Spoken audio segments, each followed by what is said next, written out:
I don't want to like call people out, but the director and writer, Kobi Libii, I think you need to take some notes from Core Jefferson.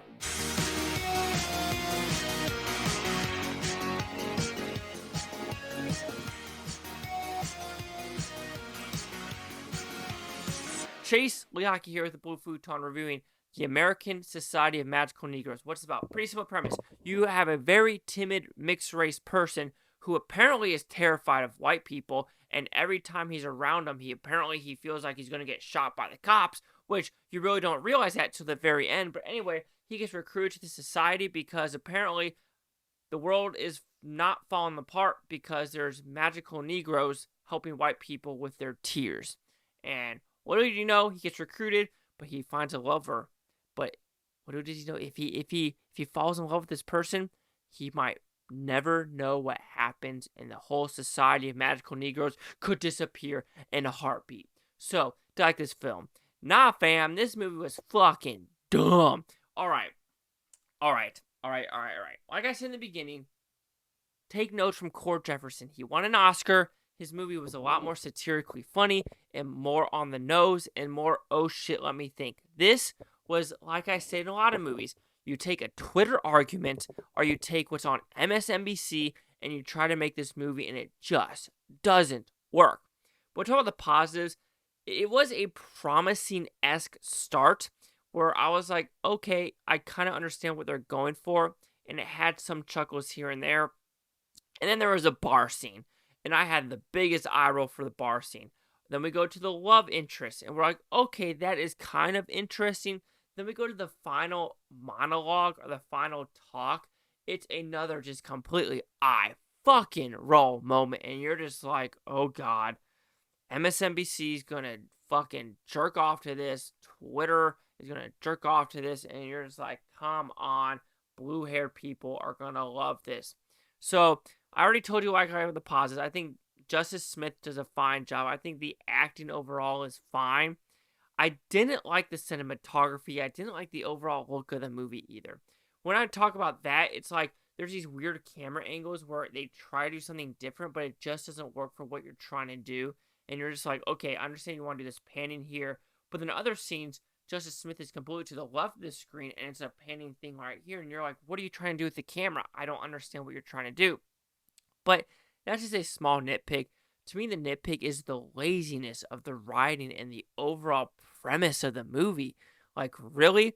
I understand that they do the whole magical Negro thing with the Legend of Bagger Vance, the Will Smith Brad Pitt movie. So I understand they're trying to poke fun at stuff like that, which I understood that. But then it goes to, like I said, there's a scene in the movie where he has a sculpture of yarn. Okay, whatever. People make fun of him because it makes no goddamn sense. And then the curator, who's white, and is just like, literally, if you can't tell me what this art means to you, it is worthless. And that's facts. It has nothing to do with the white people. It has him being timid.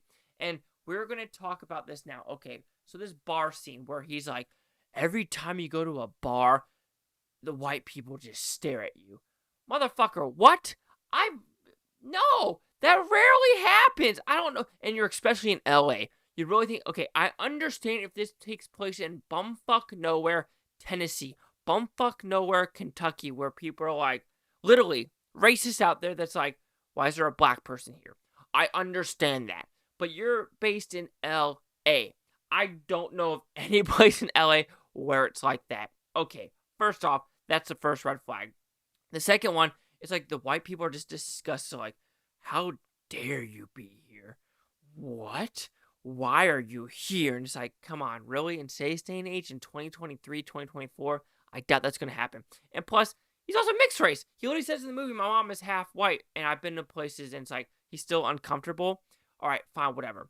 And this is where I talk about if this movie is racist or not. All right, flip the fucking roles.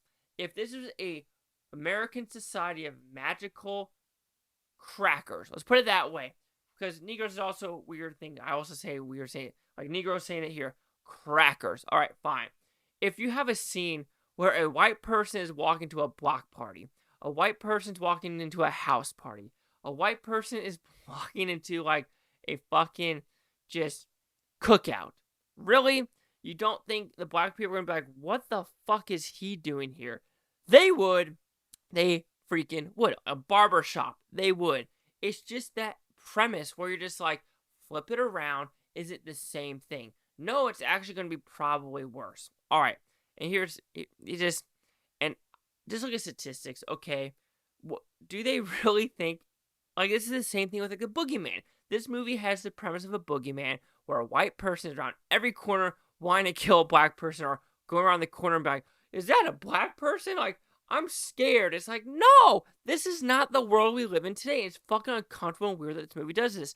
And at the very end of the movie, where he does this whole thing where he's like, I've been timid this whole time because I've been scared that I would be killed by a Nazi, killed by a cop everywhere I go. It's like, really? That's the premise we're going with in today's day and age? Is this so fucking pathetic? And then let's talk about the patheticness of how we complain about how Marvel, she gets her powers and bam, she knows exactly what she's doing. This is the same in this fucking movie. He's all timid. He doesn't know what he's doing. He's like, excuse me, thank you, excuse me, thank you. But all of a sudden he blinks. He's like, I see the white tears. And boom, he knows exactly what to say, exactly what to do in perfect fucking harmony. But he doesn't know exactly what to do in any other situations before that. But now, automatically, he goes through this, like, 3-week fucking school, and he's like, I know what to say perfectly now. I'm a fucking master. I know exactly everything. And you're just like, nah, fam. Really? If I'm going to talk shit about other movies that do it, this movie gets the shit talking as well. So overall, The American Society of Magical Negroes is not a good movie. It's cringy. It's uncomfortably bad. And it's such eye-rolling moments where you're just like, please, just fucking stop. So the American Society of Magical Negroes will receive a 1 out of 5 with Futons, which equals that 20%. So see, the critics' news scores gave this one. Critics a 30% with 50 of them. Audience score 59% with fewer than 50. Critic consensus. The American Society of Magical Negroes has a promising premise, but is too timid to fully engage with the most provocative ideas. It's not even a promising premise. It's literally just lazy fucking writing. Period. Dot. End of subject. 59, 30, 20. Chase Lock here with the Blue Futon. Like, comment, subscribe. Let me know if you think it's Booftopia. You Booftonians, thank you for watching. Have a great day. And I don't care if watch this day tomorrow, week from now, a month, or a year from now. Every single freaking one of you. Seriously, I think this movie made $500,000 on Friday. This is barely going to hit 1.2 million for the weekend. And that's fucking terrible.